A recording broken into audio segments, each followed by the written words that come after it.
Hello বন্ধুরা, আজ আমি রুই মাছের পাতলা ঝোল করব। এখানে আমি গোটা জিরে নিয়ে নিয়েছি, তার সাথে আলু আর কচুটাকে ভালো করে ভেজে নিলাম। নেওয়ার পর একটু হলুদ আর নুন দিয়ে দিলাম, তার সাথে জিরের গুঁড়ো দিলাম, দিয়ে এটাকে ভালোভাবে মিশিয়ে নেব। মেশানো হয়ে গেছে, তার সাথে এবারে আমি একটু চেরা কাঁচা লঙ্কা দিয়ে দিলাম। দিয়ে এবারে কিছুক্ষণ মেশানোর পরে আমি কিছুটা জল দিয়ে দিলাম। দিয়ে এটা ফোটার জন্য আমি একটু এটাকে মিশিয়ে আবার একটু তার সাথে ঢাকা দিয়ে দেবো। বেশ কিছুক্ষণ হয়ে আসার পরে আমি এটাকে খুলে মাছগুলো এবারে দেব।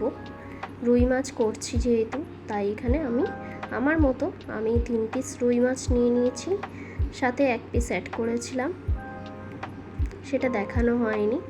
আবারও কিছুক্ষণ হওয়ার জন্য আমি এটাকে ঢাকা দিয়ে দিলাম। আমার কিছুক্ষণের মধ্যে রান্নাটা কমপ্লিট। কচু আলু দিয়ে রুই মাছের পাতলা ঝোল।